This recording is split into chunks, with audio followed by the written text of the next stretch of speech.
Hello friends, I am Mrs. Poonam Pawar, Vidyapit High School, Kolhapur. Right now and press the bell icon. Never miss an update. Students, come to the next part of our lesson, The Boy Who Broke the Bank. Deep Chand, who was cutting the hair of an elderly gentleman who was so startled that his hand shook and he nicked his customer's right ear. The customer yelped with pain and distress. Pain because of the cut and distress because of the awful news he had just heard. With one side of his neck still unshaven, he sped across the road to the general merchant store where there was a telephone. He dialed Seth Govindram's number. The Seth Govindram not at home. Where was he then? The Seth was holidaying in Kashmir. Oh, was that so? The elderly gentleman did not believe it. He hurried back to the barber's shop and told Deepchand, "The bird has flown," said Govindram. "Has left town. Definitely it means a collapse." And then he dashed out of the shop, making a beeline for his office and checkbook. Deepchand एका वयस्कर गृहस्थाचे केस कापत होता. Bank बुडाल्याची बातमी ऐकून तो इतका घाबरला की हात हलल्यामुळे त्याच्या गिराईकाचा उजवा कानच कापला. ते गृहस्थ वेदनेने आणि धक्क्याने जोरात ओरडले. वेदना कसली तर कापल्याची, आणि धक्का कसला तर त्या भयंकर बातमीचा.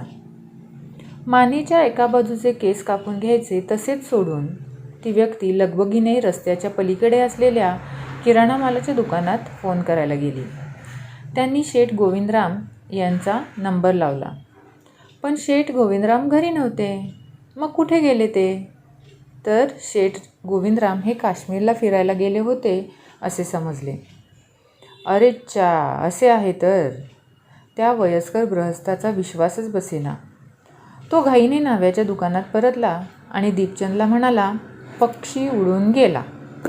शेठ गोविंदराम गाव सोडून पळून गेला. म्हणजेच नक्कीच ही बँक दिवाळखोरीत आलेली आहे."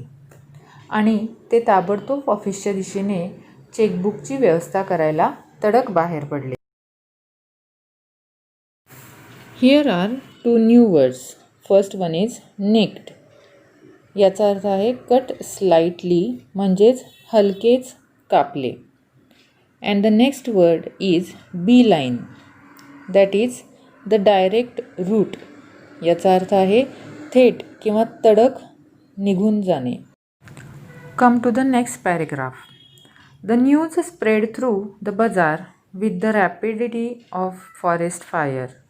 From the general merchants it traveled to the shop, circulated amongst the customers, and then spread with them in various directions. To the betel seller, the tailor, the free vendor, the jeweler, the beggar sitting on the pavement. Old Ganpat, the beggar, had a crooked leg. He had been squatting on the pavement for years, calling for alms. In the evening, some would come with a barrow and take him away. He had never been known to walk. But now, on learning that the bank was about to collapse, Ganpat astonished everyone, leaping to his feet and actually running at top speed in the direction of the bank. It soon became known that he had 1,000 rupees in savings. Bank बुडाल्याची बातमी वणव्यासारखी बाजारामध्ये पसरली. किरकोळ व्यापाऱ्यांच्या दुकानांपासून गिरायकांपर्यंत पोहोचली आणि त्यांच्याकडून इतर सगळीकडे, पानवाल्याकडे, शिंप्याकडे, छोट्या विक्रेत्यांकडे, सोनाराकडे आणि अगदी रस्त्यावर बसलेल्या भिकाऱ्यापर्यंतही ती बातमी जाऊन पोहोचली. म्हातारा गणपत भिकारी एका पायाने लंगडा होता. कित्येक वर्षांपासून पाय मुडपून तो तिथल्याच फुटपाथवर भीक मागत बसलेला असायचा आणि संध्याकाळी कुणीतरी हातगाडीवर येऊन त्याला घेऊन जायचे. कुणीही त्याला कधीही चालताना पाहिले नव्हते. पण जेव्हा त्याने बँक बुडत असल्याची बातमी ऐकली आणि चक्क उडी मारून एका पायावर उभा राहिला आणि बँकेच्या दिशेने जोरजोरात धावत सुटला. हे पाहून लोक चाटच पडले. नंतर समजले की त्या भिकाऱ्याचे 1000 रुपये तरी बँकेत जमा करून ठेवलेले होते. Now come to the next paragraph. Men stood in groups at street corners discussing the situation. People Nagar seldom had a crisis, seldom or never had floods, earthquakes or drought.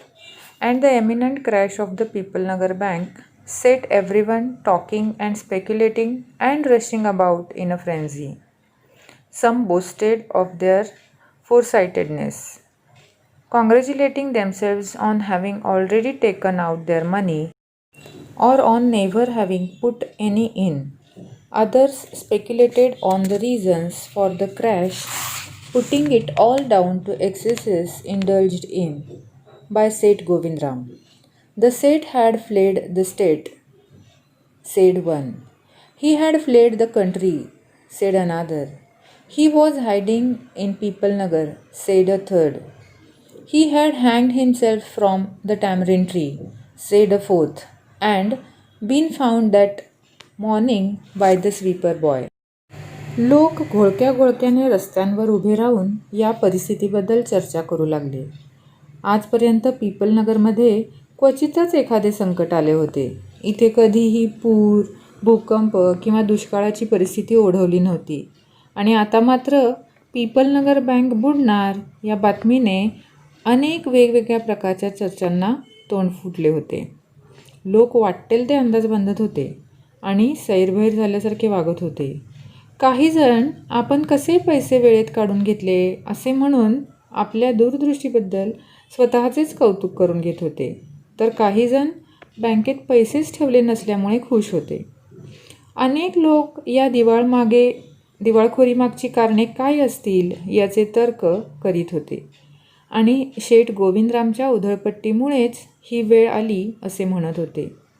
एक जण म्हणाला, शेठ राज्य सोडून पळून गेलेत, तर दुसरा म्हणाला, ते देश सोडून पसार झालेत. तिसऱ्याच्या म्हणण्यानुसार ते पीपलनगर बँकेतच लपून आहेत आणि चौथ्याने तर म्हटले की झाडूवाल्या मुलाने सकाळी त्यांना चिंचेच्या झाडाला फास लावून घेतलेले पाहिले होते. Next paragraph. By noon, the small bank had gone through all its ready cash, and the harassed manager was in a dilemma. Emergency funds could only be obtained from another bank some 30 miles distant, and he wasn't sure he could pursue the crowd to wait until then. And there was no way of contacting Seth Govindram on his houseboat in Kashmir. People were turned back from the counters and told to return the following day. They did not like the sound of that, and so they gathered outside on the steps of the bank shouting, "Give us our money or we will break in," and "Fetch the Seth, we know he is hiding in a safe deposit locker." Mischief makers who didn't have a paisa in the bank joined the crowd and aggravated their mood. The manager stood at the door and tried to placate them. He declared that the bank had plenty of money but no immediate means of collecting it. He urged them to go home and come back the next day. दुपारपर्यंत त्या एवढ्याशा बँकेला त्यातल्या रोख रकमेला असंख्य गोष्टींना तोंड द्यावे लागत होते. गांजलेला बँकेचा व्यवस्थापक द्विधा मनस्थितीत होता. आपत्कालीन रक्कम उभी करायची तर दुसरी बँक 30 मैल लांब होती आणि तोपर्यंत या गर्दीला थोपवून धरता येईल याची त्याला खात्री वाटत नव्हती. आणि शेठ गोविंदरामना काश्मीरमधल्या त्यांच्या हाऊसबोटवर कोणत्याही प्रकारे संपर्क करणे शक्य नव्हते. त्यामुळे लोकांना दुसऱ्या दिवशी यायला सांगून काउंटरवरून परत पाठवले जाऊ लागले. पण लोकांच्या पचनी ही गोष्ट पडली नाही. त्यामुळे सर्व लोक बँकेबाहेर गोळा झाले आणि पायऱ्यांवर उभे राहून ओरडू लागले, "आमचे पैसे आम्हाला परत करा, नाहीतर आम्ही बँक फोडू." किंवा शेठला पकडा, ते सेफ डिपॉझिट लॉकरमध्ये लपून बसले आहेत हे आम्हाला माहिती आहे. अशा वेगवेगळ्या गोष्टी लोक बोलू लागले.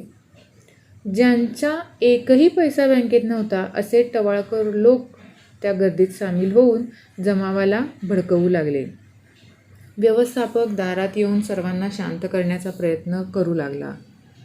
बँकेत भरपूर पैसा आहे, पण तो ताबडतोब उपलब्ध करणे शक्य नाही असे सांगून तो सर्वांना आता तुम्ही घरी जा आणि उद्या परत या अशी विनंती करू लागला. Let's see what happened next. We want it now, chanted some of the crowd. Now, now, now. And a brick hurtled through the air and crashed through the plate glass window of the Peoplenagar Bank. Nathu arrived next morning to sweep the steps of the bank. He saw the refuse and the broken glass and the stones cluttering the steps. Raising his hands in a gesture of horror and disgust, he cried, "Hooligans! Sons of donkeys! As though it isn't bad enough to be paid late. It seems my work has also to be increased." He smote the steps with his broom, scattering the refuse. बँकेच्या व्यवस्थापकाने कितीही विनंती केली तरी आम्हाला आत्ताच्या आत्ता आमचे पैसे हवेत, आत्ता या क्षणी हवेत असे सर्वजण एकसुरात ओरडत होते. आणि इतक्यात कुठून तरी एक वीट हवेतून भिरभिरत आली आणि पिपलनगर बँकेची काचेची खिडकी फोडून आत घुसली. दुसऱ्या दिवशी सकाळी नथू बँकेच्या पायऱ्या झाडायला आला. त्याने तो कचरा, फुटलेल्या काचांचे तुकडे आणि पायऱ्यांवर पडलेला दगडांचा खच पाहिला. वैतागाने आणि संतापाने हातवरे करीत ओरडला, "अरे कोण गुंड लोक आहेत ते? गाढव कुठले? उशिरा पगार मिळत होता हे काय कमी होतं की आता माझं कामही यांनी वाढवून ठेवलं?" आणि चिडून त्याने झाडू पायऱ्यांवर जोराने आपटला आणि त्यामुळे तो कचरा आणखीनच विखुरला. Now come to the next part of the story. "Good morning, Nathu," said the washerman's boy, getting down from his bicycle. "Are you ready to take up a new job from the 1st of next month? You will have to, I suppose, now that the bank is going out of business." "How's that?" said Nathu. "Haven't you heard? Well, you had better wait here until half the population of Peoplenagar arrives to claim their money." And he waved cheerfully. He did not have a bank account and sped away on his bicycle. दुसऱ्या दिवशी सकाळी धोब्याचा मुलगा सायकलवरून आला आणि तिथे उतरत म्हणाला, "गुड मॉर्निंग नथू. पुढच्या महिन्याच्या 1 तारखेपासून तू नवीन नोकरी करायला तयार आहेस का? आता बँक बुडाली आहे म्हटल्यावर तुला करावीच लागेल." नथू म्हणाला, "असं कसं झालं?" तर तो धोब्याचा मुलगा म्हणतो, "म्हणजे तू ऐकलं नाहीस? मग थांब इथे थोडा वेळ. पिपलनगरची निम्मी जनता आपले बँकेतले पैसे काढून न्यायला इतक्यात येईलच इथे." असे म्हणून आपले खाते या बँकेत नाही या आनंदात हात हलवीत तो सायकलवर बसून निघून गेला. Let's see what happens in the end. Nathu went back to sweeping the steps, muttering to himself. When he had finished his work, he sat down on the highest step to await the arrival of the manager. He was determined to get his pay.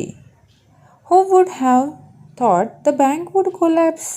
he said to himself, and looked thoughtfully into the distance.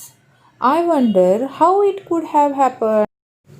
Nathu स्वतःशीच पुटपुटत पुन्हा पायऱ्या झाडू लागला आणि काम आटोपल्यावर व्यवस्थापकाची वाट पाहत तो सर्वात वरच्या पायरीवर जाऊन बसला. आज पगार घ्यायचाच असा त्याने ठाम निर्धार केला होता. बँक बुडणार असं कुणाला तरी वाटलं होतं का? तो स्वतःशी म्हणाला आणि दूरवर पाहत विचार करू लागला, हे असं कसं काय झालं बरं? या कथेवरून आपल्या लक्षात येते की अफवा अतिशय वेगाने पसरतात आणि त्याचे परिणाम एखाद्या व्यक्तीला, एखाद्या संस्थेला किंवा समाजाला भोगावे लागतात. We have finished here the lesson, The Boy Who Broke the Bank. In next video we will see the next lesson. Till then, bye.